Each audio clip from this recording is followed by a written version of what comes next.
जय श्री कृष्ण। आज हम शुरू करने वाले हैं महाभारत की कथा, जो भारत की एक ऐसी पौराणिक कथा है जिसमें एक ऐसा युद्ध लड़ा गया जो धर्म और अधर्म के बीच था। मानव और मानवता का एक ऐसा प्रतीक जो न कि पापों का सर्वनाश किया बल्कि पापियों को भी इस धरा से मुक्त किया। आइए शुरू करते हैं महाभारत। पहला अध्याय है कुरु वंश की उत्पत्ति। पुराणों के अनुसार ब्रह्मा जी से अत्रि, अत्रि से चंद्रमा, चंद्रमा से बुध और बुध से इलानंदन पूर्वा का जन्म हुआ। पूर्वा से आयु, आयु से राजा नहुस और नहुस से ययाति उत्पन्न हुए। ययाति से पुरु हुए। पुरु के वंश में भरत और भरत कुल में राजा कुरु हुए, जो बाद में कौरव वंश बना। कुरु वंश में शांतनु का जन्म हुआ। शांतनु से गंगानंदन भीष्म उत्पन्न हुए। उनके दो छोटे भाई और थे, चित्रांगद और विचित्रवीर्य। ये शांतनु के सत्यवती के गर्भ से उत्पन्न हुए थे।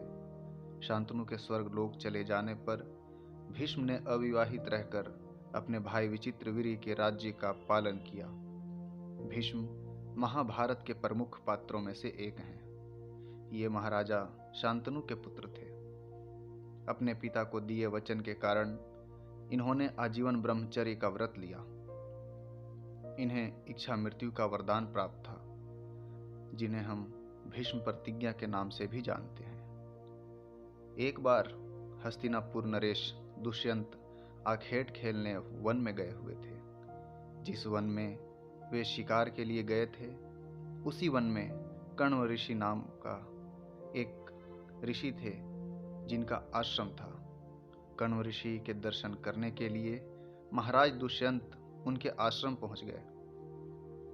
पुकार लगाने पर एक अति लावण्यमयी कन्या ने आश्रम से निकलकर कहा, हे राजन, महर्षि तो तीर्थ यात्रा पर गए हैं, किंतु आपका इस आश्रम में स्वागत है। उस कन्या को देखकर महाराज दुष्यंत ने पूछा, बालिके, आप कौन हैं?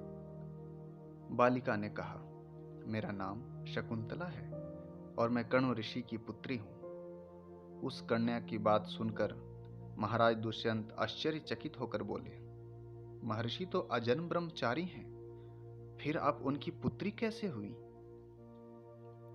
उनके इस प्रश्न के उत्तर में शकुंतला ने कहा, वास्तव में मेरे माता पिता मेनका और विश्वामित्र हैं। मेरे माता ने मेरे जन्म होते ही मुझे वन में छोड़ दिया था, जहां पर शकुंत नामक पक्षी ने मेरी रक्षा की थी।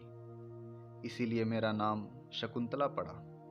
उसके बाद कण्व ऋषि की दृष्टि मुझ पर पड़ी और वे मुझे अपने आश्रम ले आए। उन्होंने ही मेरा भरण पोषण किया।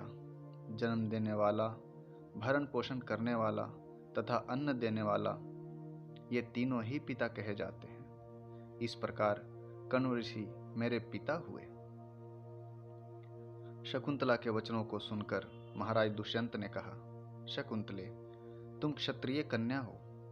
यदि तुम्हें किसी प्रकार की आपत्ति न हो तो मैं तुमसे विवाह करना चाहता हूँ। शकुंतला भी महाराज दुष्यंत पर मोहित हो चुकी थी, अतः उसने अपनी स्वीकृति प्रदान कर दी। दोनों ने गंधर्व विवाह कर लिया। कुछ काल महाराज दुष्यंत ने शकुंतला के साथ विहार करते हुए वन में ही व्यतीत किया। फिर एक दिन शकुंतला से बोले, प्रियतमे, मुझे अब अपना राज्य कार्य देखने के लिए हस्तिनापुर प्रस्थान करना होगा। महर्षि कण्व के तीर्थ यात्रा से लौट आने पर मैं तुम्हें यहाँ से विदा कराकर अपने राजभवन ले जाऊंगा। इतना कहकर महाराज ने शकुंतला को अपने प्रेम के प्रतीक के रूप में अपनी स्वर्ण मुद्रिका दी और हस्तिनापुर चले आए। एक दिन उसके आश्रम में दुर्वासा ऋषि पधारे। महाराज दुष्यंत के विरह में लीन होने के कारण शकुंतला को उनके आगमन का ज्ञान नहीं हुआ। और उन्होंने ऋषि दुर्वासा को यथोचित स्वागत सत्कार नहीं किया। दुर्वासा ऋषि ने इसे अपमान समझा और क्रोधित होकर बोले, बालिके, मैं तुम्हें शाप देता हूँ कि जिस किसी के ध्यान में लीन होकर तू मेरा निरादर किया वह तुझे भूल जाएगा। दुर्वासा ऋषि के श्राप को सुनकर शकुंतला का ध्यान टूटा और वो उनके चरणों में गिरकर क्षमा प्रार्थना करने लगी। शकुंतला के क्षमा प्रार्थना से द्रवित होकर ऋषि दुर्वासा ने कहा, अच्छा, यदि तेरे पास उसका कोई प्रेम चिन्ह होगा तो उस चिन्ह को देखकर उसे तेरी स्मृति हो आएगी। महाराज दुष्यंत से विवाह करने के शकुंतला गर्भवती हो गई थी। कुछ काल पश्चात कण्व ऋषि तीर्थ यात्रा से लौटे। तब शकुंतला ने उन्हें महाराज दुष्यंत के साथ अपने गंधर्व विवाह के विषय में बताया। इस पर महर्षि कण्व ने कहा, पुत्री, विवाहित कन्या का पिता के घर में रहना उचित नहीं है। अब तेरे पति का घर ही तेरा घर है।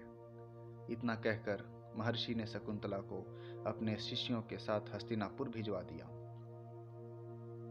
मार्ग में एक सरोवर में आचमन करते समय महाराज दुष्यंत की दी हुई शकुंतला की अंगूठी, जो प्रेम चिन्ह थी, सरोवर में ही गिर गई। उस अंगूठी को एक मछली निगल गई। महाराज दुष्यंत के पास पहुंचकर कण्व ऋषि के शिष्यों ने शकुंतला को उनके सामने खड़ी करके कहा, महाराज, शकुंतला आपकी पत्नी है, आप इसे स्वीकार करें।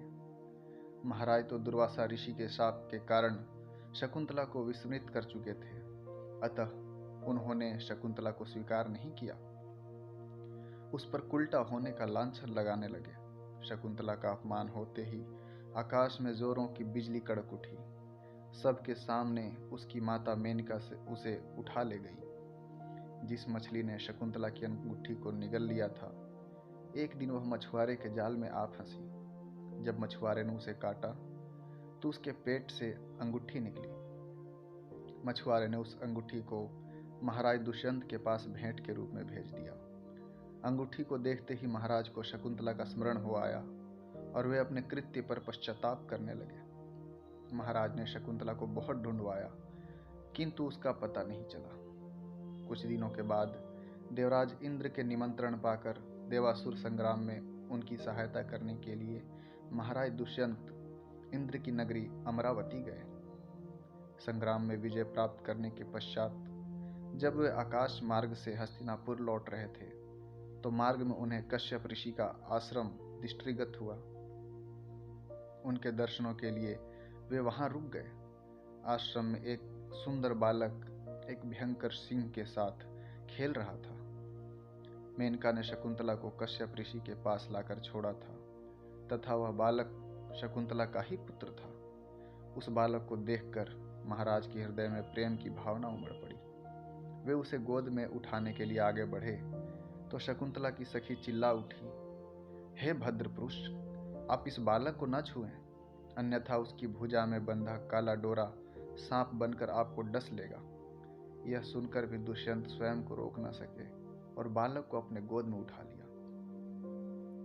अब सखी ने आश्चर्य से देखा कि बालक के भुजा में बंधा काला गंडा पृथ्वी पर गिर गया।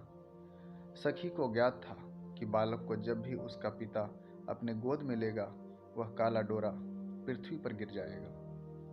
सखी ने प्रसन्न होकर समस्त वृत्तांत शकुंतला को सुनाया। शकुंतला महाराज दुष्यंत के पास आई। महाराज ने शकुंतला को पहचान लिया। उन्होंने अपने कृत्य के लिए शकुंतला से क्षमा प्रार्थना किया और कश्यप ऋषि की आज्ञा लेकर उसे अपने पुत्र सहित अपने साथ हस्तिनापुर ले आए। महाराज दुष्यंत और शकुंतला के उस पुत्र का नाम भरत था। बाद में वे भरत महान प्रतापी सम्राट बने और उन्हीं के नाम पर हमारे देश का नाम भारतवर्ष